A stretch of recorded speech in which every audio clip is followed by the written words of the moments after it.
प्रवचन का शीर्षक है बुद्धि।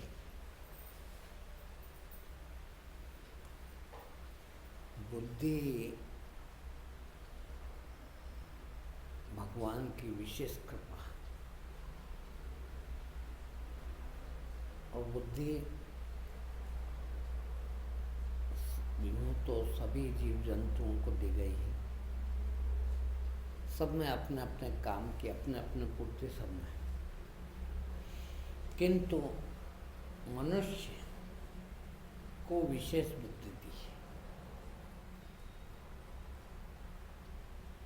और मनुष्य सर्वश्रेष्ठ प्राणी यदि कहलाता है तो वो बुद्धि के कारण है। सभी जीवों को बुद्धि केवल अपने जीवनचर्या को चलाने के लिए दी है। वैकल्पिक बुद्धि उनमें नहीं है। केवल मनुष्य को ही, मनुष्य के पास ही वैकल्पिक बुद्धि है। और वैकल्पिक बुद्धि भगवान ने शायद इसलिए दी थी कि ये श्रेष्ठ से श्रेष्ठतम हो सके, ये मनुष्यत्व से ईश्वरत्व को प्राप्त हो सके। इसीलिए वैकल्पिक बुद्धि का अर्थ ये कि आपके पास विकल्प मौजूद है। चाहे तो इस रास्ते पे जाएं, चाहे तो इस रास्ते पे जाएं। चाहे तो आप कल्याण की ओर जाएं, चाहे तो आप गर्त में जाएं, पतन को जाएं। ये वैकल्पिक बुद्धि केवल मनुष्य के पास है। मगर दुर्भाग्य मनुष्य का कि उसने लगभग केवल पतन की ओर जाने का ही रास्ता चुना, अपने कल्याण का मार्ग नहीं चुना। ये गलती मनुष्य की हो गई। कहते कई लोग बहस करते हैं इस बात पे कि भगवान ही तो देता ना, बुद्धि भी भगवान ने दी है। मेरे को चोरी करने की यदि बुद्धि दी है तो वो भी तो भगवान ने दी है। नहीं, भगवान ने उस टाइम दोनों थी आपके सामने, दोनों विकल्प मौजूद थे। आपने चुना चोरी करना, चाहते तो न करते, चाहते तो साहूकारी करते। बुद्धि छोटी सी बात, बिल्कुल ज्ञान बहुत छोटी सी चीज है, मगर आपको सबसे बड़ा आदमी बना देती है। जहां आपने बुद्धि का इस्तेमाल, उपयोग अपने भले के लिए किया कि आपका पतन निश्चित है, आप नीचे गिर रहे हैं। वही यदि आप बुद्धि का उपयोग दूसरों के लिए कर रहे हैं कि दूसरों का भला कैसे होगा, यदि उसके लिए कर लें तो आपका उत्थान, आपका विकास अवश्य भावी होगा ही। ऐसा क्यों? इसीलिए कि ये प्रकृति का नियम है। तो प्रकृति जो देता है उसको देती है, जो लेता है, छीनता है, अतिक्रमण करता है, उससे छीनती है।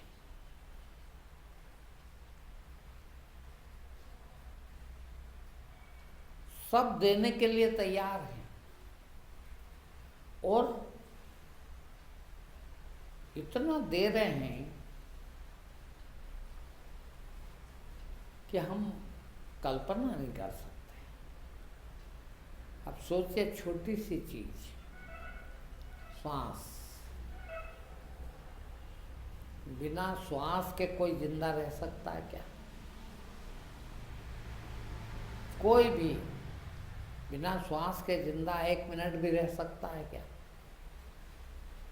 अब सोचो आप कहाँ से लाओगे? यदि आपको लाना पड़े तो कहाँ से लाओगे? आपके पास तो है ही नहीं, कोई साधन नहीं। श्वास लेते हैं हम, जो गैस खींचते हैं ऑक्सीजन, वो इन पेड़ पौधों से आती है, इस हरियाली से आती है। अब हरियाली ना दें या ना हो तो तुम कैसे जिंदा रहोगे? तो ऐसा नहीं कि वो देते ही रहें, भाई उनको भी कुछ चाहिए। अब यदि आपको श्वास सुलभता से लेना है, शुद्धता से लेना है, तो उनकी रक्षा करें, उनका पालन पोषण करें। अब आपने छोटे से छोटा आपके स्वार्थ के कारण उनको मिटाना शुरू कर दिया, तो आपका श्वास लेना कितना कठिन हो जाएगा, और श्वास न हो तो कैसे जी पाओगे? तो शुद्ध जीवन, सुखी जीवन का अर्थ केवल इतना है कि जीवन है तो जीवन देते जाएं, बस देना सीख जाएं, यानी परमार्थ। हमने सीख लिया स्वार्थ। 24 घंटा क्या सोचते हो? बुद्धि आपकी कहाँ काम कर रही है? मेरा फायदा किसमें होगा? 24 घंटा लगातार। कभी याद आ जाए ये प्रवचन, ये बातें, तो 1 आध सेकंड, हाँ यार बात तो ठीक कही है, अपने को दूसरों का भला भी सोचना चाहिए। मगर इतनी लत पड़ी हुई है कि 24 घंटा मेरे को अच्छा कहाँ से मिले। और ये नियम है प्रकृति का। भाई यदि मैं कुछ लेना चाहता हूँ तो सभी लेना चाहते हैं, सबको चाहिए। हाँ, ऐसा कोई नहीं है जिसको कुछ नहीं चाहिए हो। अब सबको चाहिए है तो मैं जितना अधिक ले लूँगा वो किसी न किसी का हिस्सा होगा। अब किसी का हिस्सा छीन रहा हूँ, ले रहा हूँ, तरकीब लगा रहा हूँ, दिमाग लगा रहा हूँ, बुद्धि लगा रहा हूँ, तो भगवान ने उसको भी दी है। ये संघर्ष शुरू हुआ। आप इधर खींच रहे हैं, मैं इधर खींच रहा हूँ, वो इधर खींच रहे हैं, ये इधर खींच रहे हैं, वो इधर खींच रहे हैं। खींचा तानी का नाम ही तनाव, परेशानी। हम ले ही नहीं। थोड़ी देर के लिए हम ये विचार करें कि हम कुछ भी ना लें,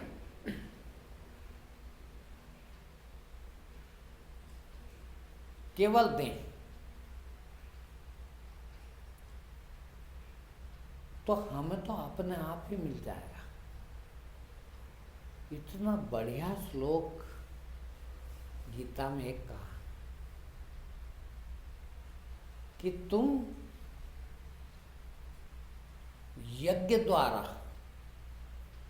यज्ञ का इन लोगों ने गलत अर्थ लगा लिया, वो हवन से लगा लिया, उससे लगा लिया। यज्ञ का अर्थ दिया गीता में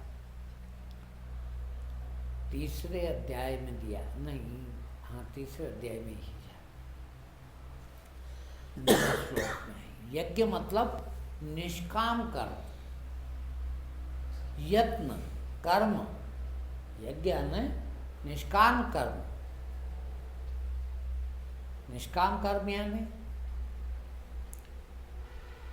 मुझे नहीं चाहिए कुछ भी, समझे कि नहीं? सकाम यानी, सकाम का उल्टा निष्काम। सकाम यानी चाहिए, मुझे चाहिए, मुझे चाहिए। और निष्काम यानी मुझे कुछ नहीं चाहिए और फिर कर्म करें। कर्म तो भाई सक्रियता का मतलब कर्म है, और हम सक्रिय हैं, जिंदा हैं, और जिंदा है तो कुछ तो होगा, हो ही रहा, हम करें ना करें। आँख दी भगवान ने, आँख काम कर रही कि नहीं, दिख रहा कि नहीं, दिखना कर हो रहा। कान दिए भगवान ने तो सुनाई दे रहा कि नहीं है? हम ना सुने क्या फर्क पड़ता है, कान तो खुले हैं, आ रही आवाज। नाक दी भगवान ने तो गंध तो आती है, हम ले चैनल है। जबान दी भगवान ने चखने के लिए, खाने के लिए, स्वाद लेने के लिए। अब कुछ भी चीज मुंह में रखाएगी या रखने का ख्याल भी आएगा तो अपने संस्कारों के अनुसार स्वाद आने लगता। इसी प्रकार स्पर्श, ये पांचों चीजें हम बंद भी नहीं कर सकते, ना चालू कर सकते हैं, ना हमने चालू किया है, ना हम बंद कर सकते हैं। देखना है तो फिर चालू है और चलती रहती है, और 24 घंटा चालू है। देखिए सही आप, कितने बड़ी नियामत है आपके पास। 24 घंटे चालू है, मगर हम क्या सोचते हैं? ये बुद्धि हमारी, सोचना बुद्धि को कहते हैं। क्या सोचते हैं? इनको ना आए तो ना आए, मुझे अच्छी गंध आए, मुझे अच्छा स्वाद मिले, मुझे अच्छा सुनने को मिले, मुझे अच्छा खाने को मिले, मुझे अच्छा स्पर्श मिले। वो तो हो ही रहा है, मगर बुद्धि ने मुझे प्राप्त हो जाए। जबकि ये प्रकृति का बैलेंस है, नियम है कि देवताओं को आप अपने यज्ञों द्वारा देखना। हाँ, वो श्लोक कहता है, यज्ञ द्वारा आप देवताओं को समृद्ध करें, वो आपको स्वतः ही फल देंगे, जिससे आपका भी कल्याण होगा और उनका भी कल्याण होगा। ये वो श्लोक कह रहा। देवता किसको कहते हैं? ये सब फालतू बातें हैं ये विद्वानों की। एकदम जितना इनने धर्म का नाश किया है, इतना किसी ने नहीं किया। देवताओं का अर्थ है जो देता है वो देवता है कि नहीं? है आपके यज्ञ द्वारा, यज्ञ यानी कर्मों द्वारा देवताओं को समृद्ध करें। देवता कौन है? हनुमान देवता नहीं, गणेश देवता नहीं, ये फालतू बात। देवता है जल देवता, देवता है वनस्पति देवता, देवता है पृथ्वी देवता, आसमान देवता, वायु देवता, अग्नि देवता। इन देवताओं को समृद्ध करें। हम नहीं खाए, हमको नहीं चाहिए, इनको चाहिए। हम सारे कर्म, ऐसा नहीं लिखा उस वक्त 5% के 10% के 1% के 2%, 98% के 95% ना, फिर सारे कर्म से देवताओं की समृद्धि करें। हैं, जिससे वो बलवान होंगे, जिससे वो समृद्ध होंगे। और वो समृद्ध हुए तो वो स्वतः ही फल देंगे, ऐसा श्लोक में आया है। वह स्वतः ही फल देंगे, लेने नहीं जाते आप। ऑक्सीजन मांगने नहीं जाते इन झाड़ पेड़ों से, देखिए स्वतः ही दे रहे हैं, वो खुद ही निकाल के दे रहे हैं, निकाल रहे हैं। अब आपने कर्म नहीं किए, ऐसा उनको पुष्ट करने के, उनको समृद्ध करने के कर्म नहीं किए, तो ऑक्सीजन कहाँ से आएगी? अब आप 3 चीज लेते हैं मनुष्य, हाँ, विशेषकर बाकी कोई चीज की जरूरत नहीं है, ये सब फालतू बात है। 3 चीज कौन सी? वायु, जल और भोजन, 3 चीज। और तीनों चीज देवता ही देते हैं। भोजन सेक के खाते हो, पका के खाते हो, कैसे? अग्नि देवता। ना हो तो पका खा लोगे। फल काय से पकते हैं? वो हमारे यहाँ भी बच्चा बता रहा था, वो मक्का बोई थी उसने, तो पानी ज़्यादा गिर गया, कुछ ज़मीन में पानी भर गया, वो भुट्टे पक ही नहीं रहे। क्यों? अग्नि तत्व की कमी है, तापमान की कमी है, ठंडा पड़ गया। उसके लिए पकने के लिए, यही नहीं आप चूल्हे पकाते हो, खेत में भी पकता। देखना, पकना क्यों कहते हैं? फसल पक गई। कब पकती है? बारिश में नहीं पकती। फिर 4 महीने जब गर्मी पड़ेगी ना, धूप गिरेगी, जब पकेगी। धूप क्या है? अग्नि तत्व। हाँ, पानी ये क्यों आ रहा है? जल तत्व क्यों मिलता है? सब एक दूसरे के ऊपर निर्भर है। गर्मी खूब गिरेगी, पृथ्वी पे जो पड़ा हुआ जल है वो भाप बन के उड़ेगा, फिर बारिश होगी। तो आपने अग्नि तत्व को पुष्ट नहीं किया तो बारिश भी नहीं होगी। जल तत्व को पुष्ट नहीं किया तो गर्मी कितने भी गिरो, उड़ के क्या जाएगा? भाप काय की बनेगी? है? तो हमारे कर्मों के द्वारा आज आपको यहाँ बैठने में, यहाँ आने में अच्छा क्यों लगता है? ये हरियाली आसपास, ऑक्सीजन शुद्ध मिलती है। मैंने बहुत रोज करीब इसका अनुभव करता था। घर हमारा आजकल तो बहुत शहर हो गया, पहले कम शहर था। वहाँ से जैसे मैं निकलता था घूमने के लिए, रोज बिजासन आता था। और बिजासन आता तो एयरपोर्ट तक तो हवा कुछ अलग ढंग की मिलती थी। देखना, जैसे ही बिजासन से आगे, जैसे ही एयरपोर्ट के आगे क्रॉस हुआ है, कुछ ताजगी महसूस होती थी। आपको भी होती होगी, सबको होती है। शुद्ध हवा में जाएं तो ताजगी महसूस होती। वो अशुद्ध सिटी की हवा में रहते हैं अपन, और थोड़ा शुद्ध हवा में जाएं तो उसी टाइम महसूस होता, कर यार देखो तो कितनी अच्छी हवा है। क्यों? वहाँ की हमने गंदी कर रखी है, इसलिए वहाँ हमारा जी घबराता है। और इधर आते हैं तो कितना प्रफुल्लित हो जाता है। क्यों हो जाता है? शुद्ध हवा है। शुद्ध हवा इतनी पूर्ति, अभी यहाँ भी बहुत अशुद्धि है, होगी। सैकड़ों, हजारों, लाखों गाड़ियाँ निकल रही, धुआं दे रही है, कितना प्रदूषण हो रहा है। फिर भी वहाँ के बजाय यहाँ ठीक है, यहाँ के बजाय और कहीं जंगल में जाएं और शुद्धता आएगी। तो ये किसने करा अशुद्ध?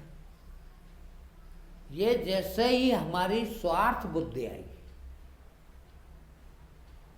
है, बुद्धि, मैंने कल से विचार किया, बुद्धि है 3 प्रकार की। देखना, एक बुद्धि बुद्धि नहीं है।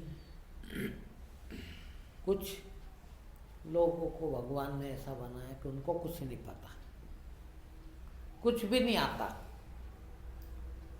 जानवर तुल्य है, मनुष्य भी कुछ कुछ बहुत कम है। मैं कह रहा हूँ वो भी उनसे बहुत अच्छे हैं जो स्वार्थ बुद्धि रखते हैं, सकाम बुद्धि रखते हैं। कम से कम वो किसी का नुकसान नहीं करते हैं। किसी के साथ बेईमानी कर सकता है क्या जिसमें अकल ही नहीं है? बताइए मुझे आप। बिना बुद्धि के आप किसी को ठग सकते हैं, किसी का हक प्राप्त कर सकते हैं क्या? नहीं है। वो कम से कम किसी का नुकसान नहीं कर रहा है, फायदा नहीं पहुंचा रहा है, किंतु नुकसान मिलेगा। जैसा भगवान जिला रहा है, जी रहा है, कम से कम वो उदासीन है, शून्य है। दूसरी प्रकार के बुद्धिमान चालाक, चतुर, होशियार, क्या क्या शब्द है आप लोग, वो मनुष्य जाति के लिए बहुत खतरनाक लोग, और मनुष्य जाति के लिए नहीं, पूरे कायनात के लिए सबसे खतरनाक लोग वो हैं, होशियार, चालाक। उनकी बुद्धि 24 घंटा, देखा आपने भी, आप में भी हो सकती है, मैं नहीं कहता, आपने कई लोगों को देखा होगा 24 घंटा निरंतर स्वार्थ में ही डूबे हुए। सगे भाई के पास भी ना हो चलेगा, भूखे मर जाए चलेगा, इसके बच्चे भूखे मर जाए चलेगा, बाप को नहीं मिल रहा, माँ को नहीं मिल रहा, रोटी नहीं मिल रही, चलेगा, मैं बढ़िया रहूं।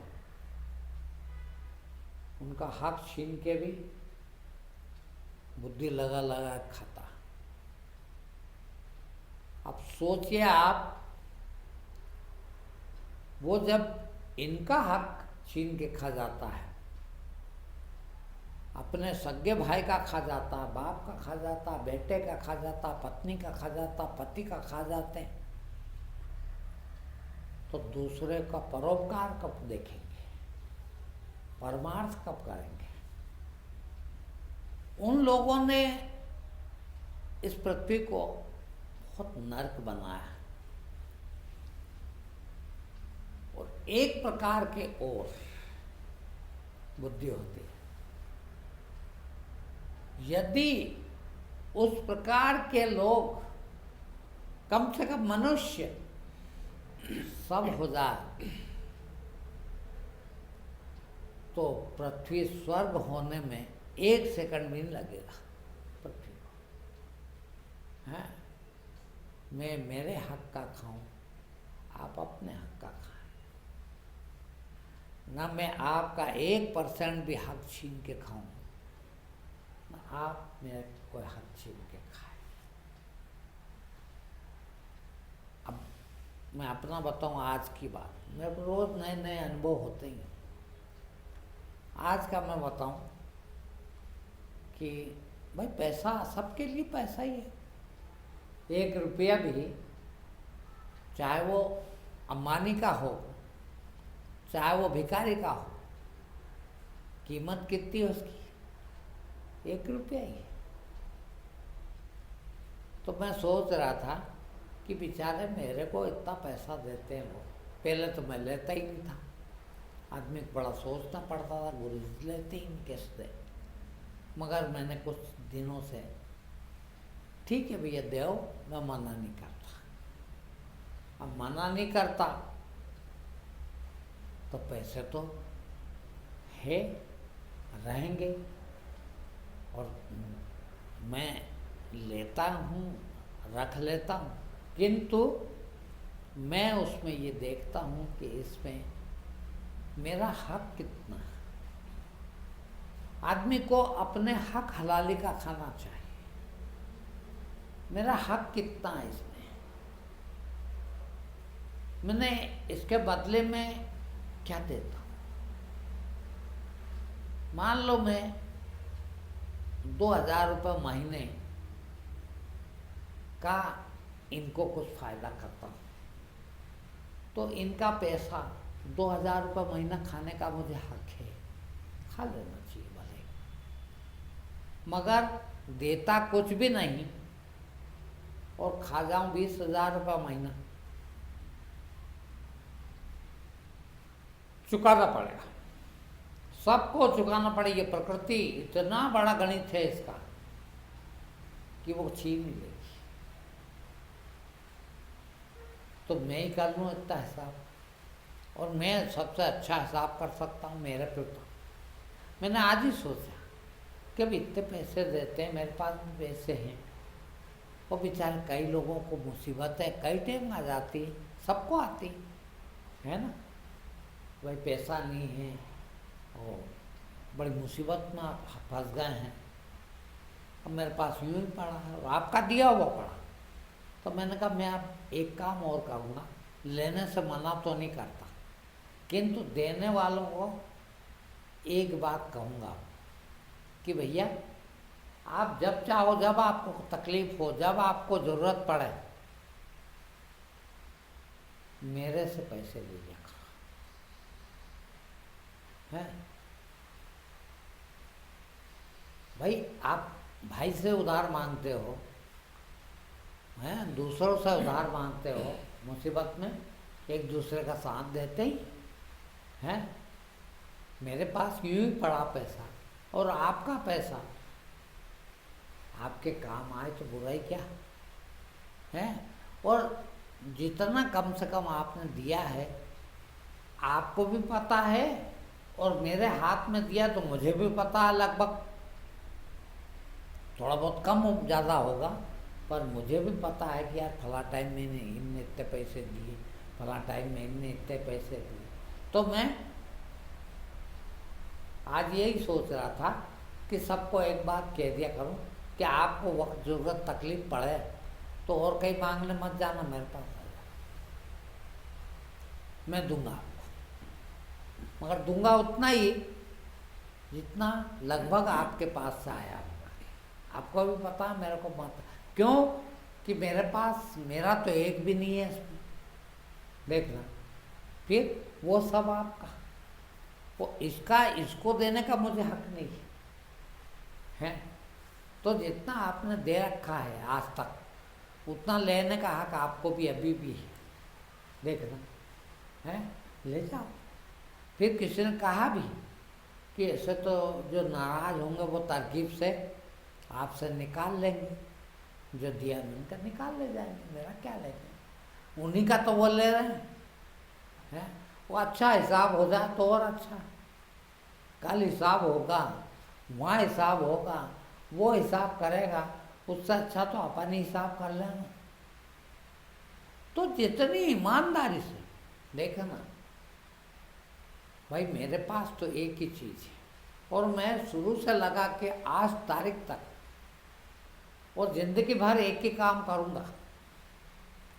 यहाँ सिर्फ वो कथाएं नहीं होती, कहानी किस्से नहीं होते, स्वार्थ के लिए आपको नहीं बुलाया जाता, मेरा पेट भरने के लिए आपको इकट्ठा नहीं करना चाहता। फिर आपका, सबका, दूसरों का भला हो, हैं, आप ईमानदार बने, आप सच्चे इंसान बने, हैं, आप एकदम शुद्धतम व्यक्ति बने, ये मेरा प्रयास है। क्योंकि मुझे पता है कि शुद्धता ही समृद्धि लाती है, शुद्धता ही सुख आनंद लाता है। तो जितना आप शुद्ध होंगे उतना समृद्धि आएगी। किसी को पत्ते चढ़ा देने से या जल चढ़ा देने से या पैसा चढ़ा देने से कुछ नहीं होगा, और कभी नहीं होता, सब फालतू बातें हैं, सब ठगने की बात है। मुझे ठगना हो तो मैं भी ऐसी बात करूँ। हाँ, ये प्रकृति को, देवता को यहाँ सब देवता, आप भी देवता। दें काय से? हमारे कर्मों के द्वारा। उनको देंगे तो वो समृद्ध होंगे, और वो समृद्ध होंगे तो स्वतः ही फल देंगे, और जिससे उनका भी कल्याण होगा। उनका कल्याण क्यों होगा? हम उनको दे रहे हैं, हमारे कर्मों द्वारा उनको हम पुष्ट करें, उनका हम लालन पालन करें। उनका हम लालन पालन करेंगे तो वो स्वतः ही फल देंगे। अभी झाड़ लगे हैं, झाड़ को आप अच्छे से सिंचाई करो, अच्छे से पानी खाद दोगे तो वो फल देंगे। और फल किसके काम में आता? पेड़ खुद फल खाता क्या कभी? नहीं, फिर वो देता है। सब पेड़ फलदायक है। और आपका भोजन क्या है? फल। गेहूं की रोटी खाते हो ना, है मक्का की रोटी खाते हो ना, फल से ही आई ना, कहाँ से आई वो? है वो फसल का फल था। उस फसल को आपने पालन पोषण किया तो वहाँ से प्राप्त हुआ। उससे आप स्वास्थ्य को प्राप्त हुए, आप जिंदगी को प्राप्त हुए, आपका जीवन शुद्ध हुआ, आपका सब चीज शुद्ध। तो जीवन में अब सोचिए कहाँ तक, कितना कितना कर, ऐसा कहीं नहीं लिखा। गीता के इस श्लोक में भी ऐसा कहीं नहीं लिखा कि 5%, कि 10%, कि 20%, कि 1%। नहीं, फिर जीवन भर पूर्णकालिक संपूर्ण प्रयास कर्म, खाली ये कहा कि आपके यज्ञ द्वारा, यानी आपके शुद्धतम कर्म द्वारा इन सब की पुष्टि हो, इन सब का लालन पालन हो, इन तब को प्राप्त हो, ये खुद ही दे देंगे। उससे आपका भी भला हो जाए। भला कीजिए भला होगा, बुरा कीजिए बुरा होगा। है किसी का भला करोगे तो ही भला होगा, किसी का बुरा करके आपका भला कभी नहीं हो सकता। सिर्फ मन मीठा किया जा सकता है। ये मन इतना चालाक है, ये बुद्धि इतनी भ्रष्ट है। देखिए, अब बुद्धि मैंने 3 प्रकार की बता दी आपको। एक बुद्धि है ही नहीं विचारों, जिनको बुद्धि बिल्कुल नहीं है वो किसी का नुकसान भी नहीं करते तो फायदा भी नहीं करता। वो ये समझ लो है ही नहीं है। किंतु अब बची 2 तरह की बुद्धि। एक बुद्धि मुझे प्राप्त हो, मुझे प्राप्त हो, मुझे प्राप्त हो। और जब मुझे प्राप्त हो, मुझे प्राप्त हो, सकाम बुद्धि कहते हैं, तो किसी का भला नहीं कर सकती। और किसी की भला नहीं कर सकता तो खुद का भी कभी भला नहीं हो सकता। वो लाख कोशिश करे, वो लाख ये मान के चले का अपना बहुत बड़ा हो गया, 10 मकान हो गए इंदौर में, हाँ कितने भी हो जाए, किंतु रहेगा दुखी। क्यों? कि देने से मिलता है। उसने तो छीना है लोगों का, अब छीन के वो सुखी कैसे हो सकता?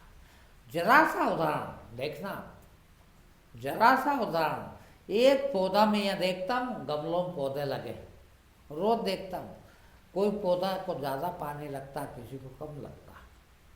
जिसको ज़्यादा पानी लगता है उसको 2 दिन 3 दिन ज़्यादा हो जाए तो वो कुंभलाने लगता है, वो नुकसान होने शुरू हो जाता है उसका। मगर ज़रा सा पानी डाल दो तो 1-2 घंटे बाद उसकी पत्तियाँ ताज़ी होने लगती हैं। अब बताइए, छीन लिया उसका भोजन, नहीं दिया उसको भोजन, तो वो अब मरने को हो गया। और भोजन दे दिया तो प्राण मिल गए, और उसको प्राण मिले तो आपको प्राण देना शुरू कर दिया उसने, हैं? और इनको सबको सुखा दिया तो कितना हमने नाश करा है स्वार्थ बुद्धि के कारण। जिंदगी भर ये अकल कोई किसी को दे ही नहीं रहा है। तुमको ये मिल जाएगा, तुम ये करो तो ये मिल जाएगा, तुमको ये मिल जाए, तुमको ये। अरे मैं मेरे को ये मिल जाए, मेरे को सब मिल जाएगा तो यहाँ बचेगा क्या? सोचो आप, है? फिर नहीं, मैं मेरा लेने चाहता हूँ, यही मैंने सबसे बड़ा पाप है, इससे बड़ा कोई पाप नहीं। सब पाप कर लो, किंतु स्वार्थ बुद्धि है, उससे बड़ा कोई दूसरा पाप नहीं। सकामता सबसे बड़ा पाप। गीता से अच्छा कोई शास्त्र नहीं है। और केवल वो एक ही बात सिखाता, निष्काम हो जाना। सकामता को ही महापाप का कहता है बस, और किसी चीज को पाप नहीं कहा। और सारे पाप सकामता से शुरू हुए। देखिए, यदि आप में सकामता नहीं है तो आप किसी प्रकार का कोई पाप कर ही नहीं सकते। बोलो, जड़ है ये। पाप के मूल यदि कोई किसी चीज को कहते हैं तो वो है सकामता। हाँ, जहां सकामता गई कि आप भलाई करेंगे, अब परमार्थ करेंगे, अब परस्वार्थी होंगे, अब परोपकार ही करेंगे, और परोपकार करेंगे तो अरे सीधी सच्ची बात है, आपका आप खाइए, मेरा मैं खा लेता हूँ। है मेरे क्या हक है आपका तरकीब से या चोरी से या छीन के खाऊं? हैं? नहीं खाऊं। कब भूखे मर जाऊं कितना भी, किंतु भूल गए आज, थोड़ा आगे बढ़ गया, आज इतना ही। आधा घंटे बात करना है, घंटा भर समझ